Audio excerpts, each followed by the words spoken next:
নমস্কার, আমি কলতান দাশগুপ্ত, ডিওয়াইএফআই এর একজন কর্মী। আজকে ডিওয়াইএফআই এর পক্ষ থেকে গোটা রাজ্য জুড়ে সমস্ত কমরেডদের এই আরজি করের ঘটনা এবং তার পরবর্তীতে যা যা ঘটনাক্রম ঘটলো আর কি, তার জন্যে গোটা রাজ্যের সমস্ত কমরেডরা একটি গণ লাইভের কর্মসূচি নিয়েছেন। আপনারা প্রত্যেকেই জানেন এই ঘটনা, এখন আর নতুন করে বলার কিছু নেই, যে আরজি করের পোস্ট গ্র্যাজুয়েট ইন্টার্ন পাঠরতা যে ছাত্রী, ডাক্তার ছাত্রী, তার ওপর কি নৃশংস অত্যাচার করে তাকে খুন করা হয়, এই ঘটনা আমরা সকলে জেনেছি। যখন আমরা এই খবর পাই তখন আমরা প্রয়াত বুদ্ধদেব ভট্টাচার্যের শেষ মিছিলে ছিলাম।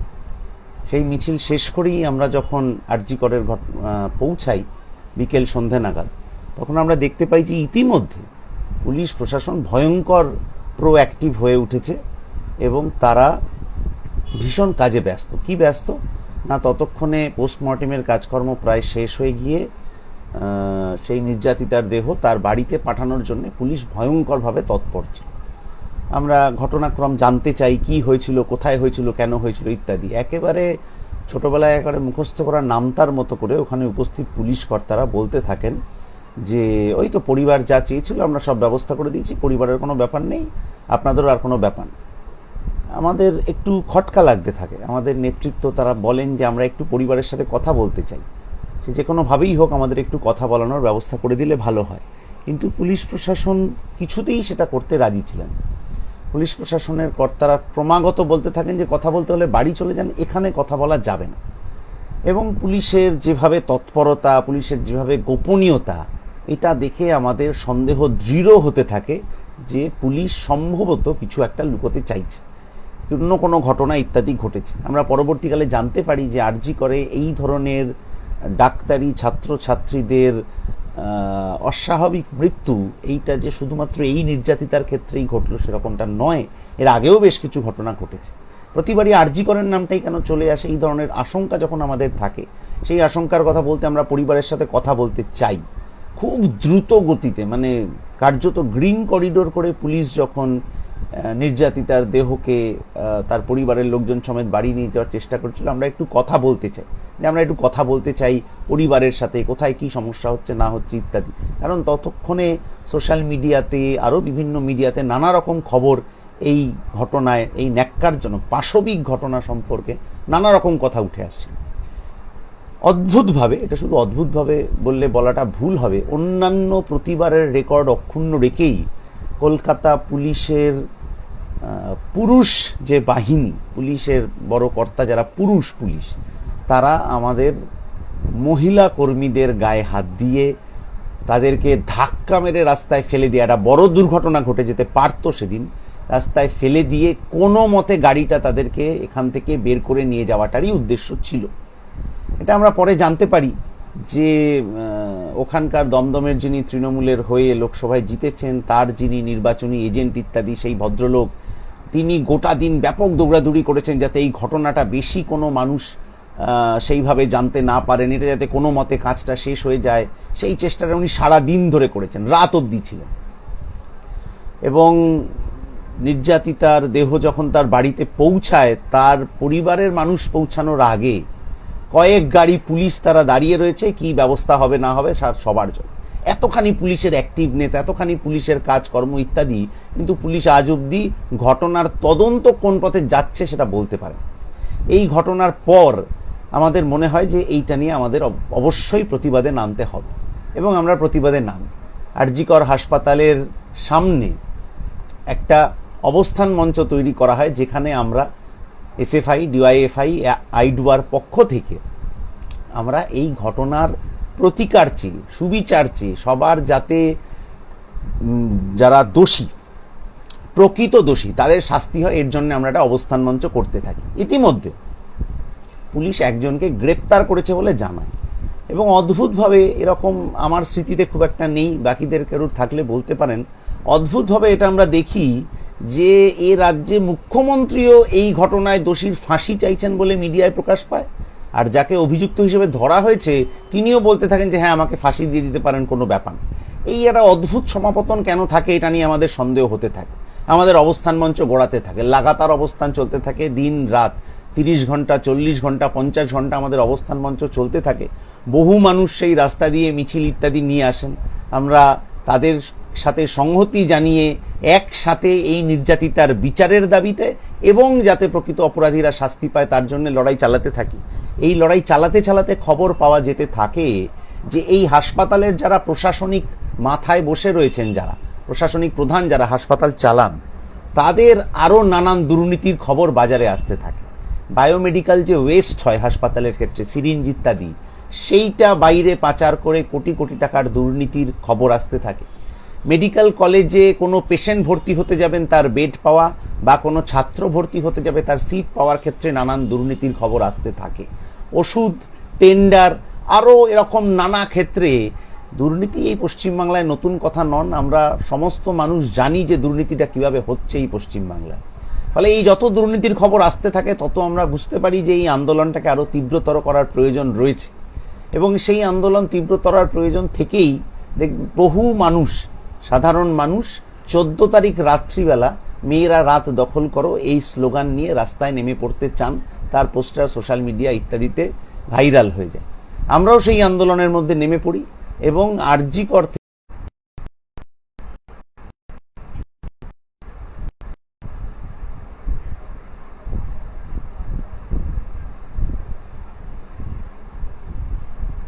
দুঃখিত, একটু নেটের সমস্যা হচ্ছিল তার জন্যে। আরজি কর থেকে শ্যামবাজার পর্যন্ত আমরা মশাল মিছিলের ডাক। এই মশাল মিছিল করে যখন আমরা ফিরছিলাম আমরা দেখতে পাই যে ইতিমধ্যে আরও কিছু মানুষজন রাত্রিবেলা যুক্ত হয়ে গেছেন, কিন্তু তারা ঠিক যে আমাদের মিছিলের মধ্যে এসছেন, আমাদের মিছিলের সাথে মিশে যাচ্ছেন, নির্যাতিতার শাস্তির দাবি করছেন, দুর্নীতির বিরুদ্ধে লড়াইয়ের কথা বলছেন, ঠিক সেরকম মনে হচ্ছিল না দেখে। এবং আমরা ক্রমে ক্রমে বুঝতে পারি যে তারা আসলে কোনো অন্য একটা উদ্দেশ্য নিয়ে এসছেন। আমরা আমাদের কমরেডদেরকে অবস্থান মঞ্চের দিকে ডেকে নিই এবং ইতিমধ্যে দেখা যায় যে সেই মানুষজন যারা এসছিলেন কোনো একটা অসৎ উদ্দেশ্য নিয়ে, তারা কোনো প্ররোচনা ছাড়া হাসপাতালের ভেতরে ঢুকে যান এবং হাসপাতালটাকে কার্যত একটা শ্মশানে পরিণত করে ফেলেন। ওষুধের দপ্তর সেটা ভেঙে চুরে বিভিন্ন ঘরে তার দামি যন্ত্রপাতি, আসবাব, কাচের ইত্যাদি সবটা ভেঙে চুরে দেওয়া হয় এবং গোটাটা পুলিশের সামনে দাঁড়িয়ে ঘটে।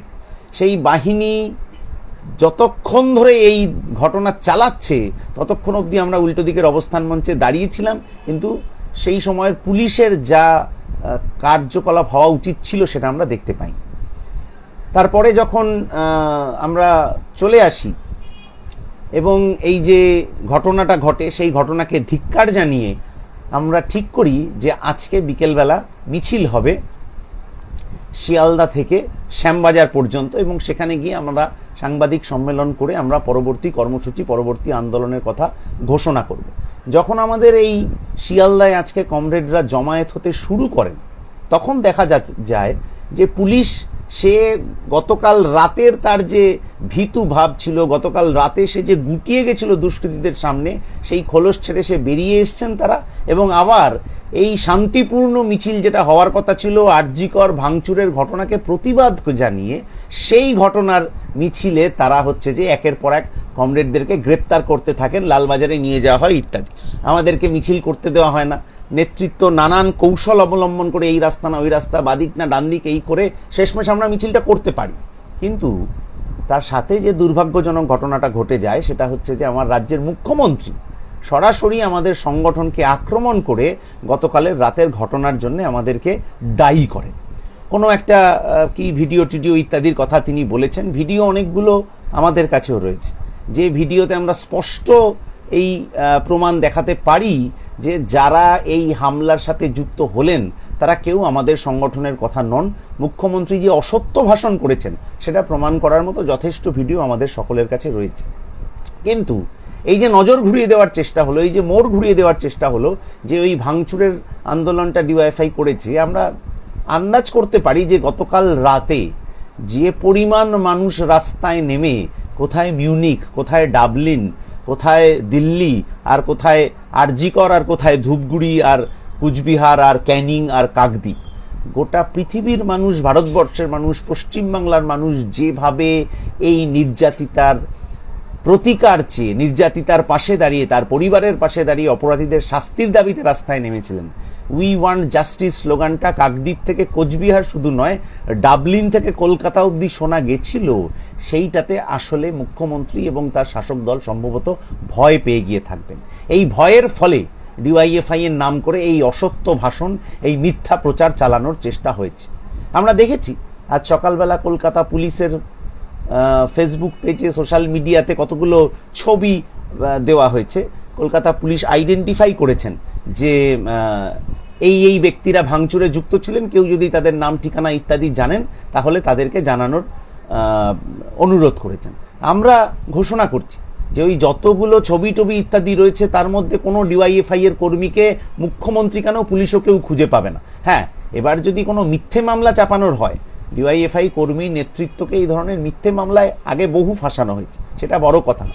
বড় কথা হচ্ছে যে ডিওয়াইএফআই ওইখানে গেছিল আন্দোলনে সংহতি জানাতে, এবং খুব সুপরিকল্পিতভাবে এই যে গতকাল রাতের যে ঘটনা, লক্ষ লক্ষ মানুষ, লক্ষ লক্ষ মহিলারা রাস্তায় নেমে যেভাবে এই সরকারের প্রতি অনাস্থা দেখিয়েছেন, যেভাবে এই ব্যবস্থাটা ঠিকঠাক চলছে না তার প্রতি অনাস্থা দেখিয়েছেন, যেভাবে নির্যাতিতার প্রতি সুবিচারের দাবি করেছেন, তাতে আসলে ভয় পেয়ে গিয়ে আজকে এই কথাগুলো বলার চেষ্টা করা হচ্ছে। আমরা বলছি যে পুলিশ গ্রেপ্তার করুক, কোনো অসুবিধা নেই, কিন্তু এক তো পুলিশ আসল অপরাধীদের গ্রেপ্তার করতে পারছেন না, এক তো পুলিশ বিভিন্ন ঘটনাকে নানাভাবে ধামাচাপা দেওয়ার চেষ্টা করছে বলে আমাদের সন্দেহ, তার উল্টো দিকে দাঁড়িয়ে আজকে যারা এই আন্দোলনে গেলেন, আজকে যারা আরজিকর কেন ভাঙচুর করা হবে সেই আন্দোলনের পাশে দাঁড়ানোর কথা বললেন, তাদেরকে অ্যারেস্ট করে পুলিশ যে নির্লজ্জতার পরিচয় দিল, পুলিশকে এই নির্লজ্জতার উপযুক্ত মানের পাল্টা প্রতিঘাত, পাল্টা লড়াই অবশ্যই ডিওয়াইএফআই, এসএফআই, আইডুয়া, কলকাতা পুলিশ, পশ্চিমবাংলা পুলিশকে অবশ্যই রাস্তার লড়াইতে নেমে দেখাবে। আমাদের এই লড়াই আন্দোলন চলবে অবিলম্বে। আজকে যারা গ্রেপ্তার হয়েছেন তাদের নিঃশর্ত মুক্তি দিতে হবে। মুখ্যমন্ত্রী যে মিথ্যা ভাষণ করেছেন তার বিরুদ্ধে আমাদের প্রতিবাদ থাকবে, এবং এই যে যত দুর্নীতি, এই নির্যাতিতার ঘটনায় দোষীকে আড়াল করার দুর্নীতি থেকে আরম্ভ করে হাসপাতালের বায়োডিগ্রেডেবল যা জিনিসপত্র বেনামে বেপথে বাইরে চলে যাচ্ছে সেই দুর্নীতি থেকে শুরু করে কে পরীক্ষায় পাশ করবে, ফেল করবে সেই দুর্নীতি, এবং গোটা পশ্চিমবাংলা জুড়ে যা দুর্নীতি চলছে সেই দুর্নীতির বিরুদ্ধে ডিওয়াইএফআই এর লড়াই চলবে। মিথ্যে কথা বলে, মিথ্যে মামলা সাজিয়ে, ভয় দেখিয়ে ডিওয়াইএফআই এর এই আন্দোলনকে যে কোনো শাসক এইভাবে শেষ করতে পারবেন না, এই আশা ভরসা প্রত্যয় আমরা রাখছি। আগামী দিনের লড়াই আন্দোলনে আপনাদের প্রত্যেকের সাথে আবার দেখা হবে, এই কথা বলেই আজকের এই লাইভের বার্তা আমি শেষ